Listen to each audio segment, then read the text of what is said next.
After 2 years, the Titans return. Season 2 of Monarch: Legacy of Monsters doesn't just continue the story, it detonates it. Kong is furious. A forgotten sea god awakens. Monarch collapses from within, and a rescue mission unleashes something far worse than anyone expected.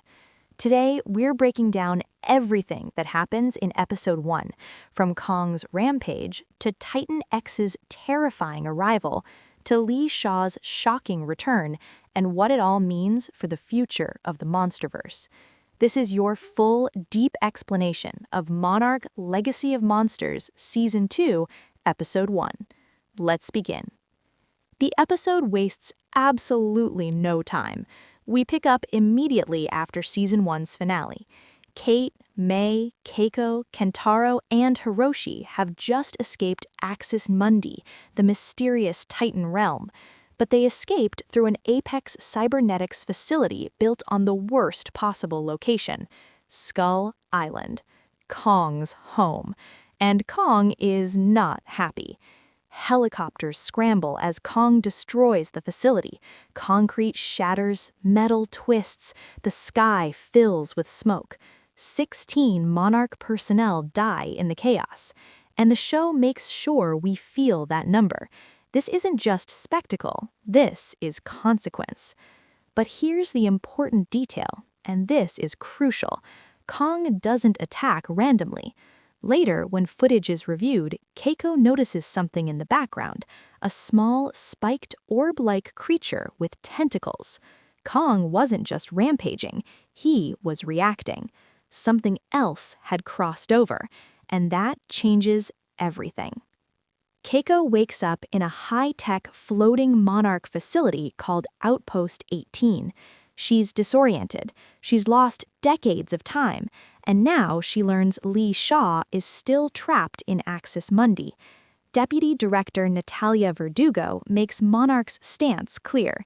No rescue mission. Too dangerous. Too costly. The storm wall around Skull Island is strengthening. Entering again could mean total loss. Monarch chooses containment over compassion, and this decision fractures the group, because Kate refuses to leave Shaw behind. Now we shift timelines. Southern Chile, Santa Soledad. Young Li Shaw, Keiko, Bill Randa. They are investigating a 200-year-old sea serpent legend. Inside a bar hangs the hollowed corpse of a strange sea creature. Not decoration, worship. The locals are hostile, protective. One line stands out. They worship him, and the sea provides. This creature is seen as both god and destroyer. Later, Keiko, Lee, and Bill are taken to a cave filled with carvings of a massive tentacled titan. This is our first true look at Titan X's mythology, and this is where the episode title becomes important. Cause and effect. What Monarch studies as biology, others worship as divinity. The past already warned them. They just didn't listen. Back in the present, Kate makes her decision. Against Monarch orders, she, Kentaro, Mei, and Hiroshi steal a Zodiac boat and head back to Skull Island. It's reckless, it's emotional, it's deeply personal. They have 6 hours before the storm wall closes. On the island, they move through wreckage and jungle. Then comes one of the most intense sequences. They encounter a sleeping Kong. Kate nearly gets crushed under his fingers. This scene is symbolic. Humans survive in Titan territory not by dominance, but by accident. Skull Island isn't a battlefield. It's a living ecosystem reacting to disruption. They find the probe, the machine that opens the rift to Axis Mundi. Keiko and Hiroshi warn Kate not to activate it. Conditions are unstable.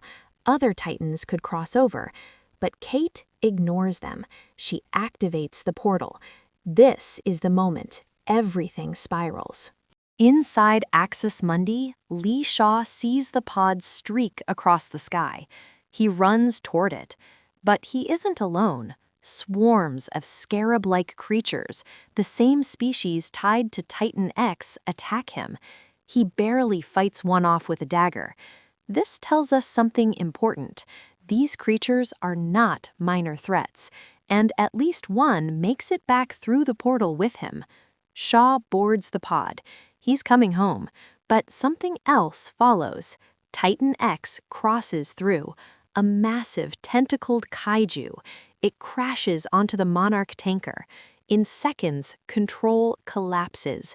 Natalia Verdugo is struck by a tentacle and thrown into the sea, dead. Monarch loses its second-in-command instantly. And here's the key detail. Titan X immediately heads for the ocean, not random destruction, purposeful movement, almost like it knows where to go. Kong awakens. He sees Titan X. He smashes the portal machine, sealing the rift. Then he charges after Titan X. This refrains everything. Kong wasn't the threat. He was preventing something worse from entering his territory. His roar isn't just fury, it's warning. He watches the helicopters escape. Humanity unleashed something again.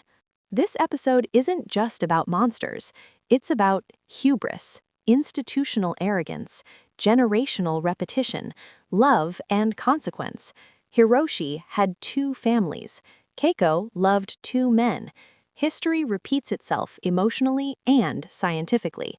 Monarch keeps crossing boundaries it doesn't understand, and every time they try to fix something, they cause something worse. Cause and effect. Season 2, Episode 1 doesn't aim to resolve anything. Instead, it opens a much larger door. The biggest shock of the episode is not Kong's rampage, not the portal technology, and not even the return of Shaw. It's the fact that Monarch's experiment failed the moment it began. The organization believed it could study Titans like biological subjects, but the episode argues something far more dangerous. You cannot separate Titans from the ecosystem they belong to. That idea is central to the MonsterVerse mythology built around Godzilla, King Kong, and the new threat, Titan X. Kong's behavior in this episode is especially important. He is not presented as a mindless destroyer. Instead, he acts like a territorial guardian, reacting to the presence of the tentacled titan connected to the Chilean mythology. The implication is subtle but powerful. The Titans may not be enemies of humanity. They may simply be forces maintaining balance in a world humans are trying to control. And that balance is now broken. Titan X has escaped into the ocean, Shaw has returned, Monarch has lost a leader, and the scarab-like creatures may already be crossing dimensions. The season is now positioned around one terrifying question: what happens when humanity opens a door it cannot close? The Season 2 premiere of Monarch Legacy of Monsters succeeds because it respects what fans want, giant monster action, while continuing to build its emotional and mythological foundation. The Titan battles are bigger, the world building is deeper, and the stakes are far more terrifying. Because this isn't just a story about monsters fighting, it's a story about humanity trying to understand forces older than civilization itself. And based on this premiere, Season 2 is just getting started.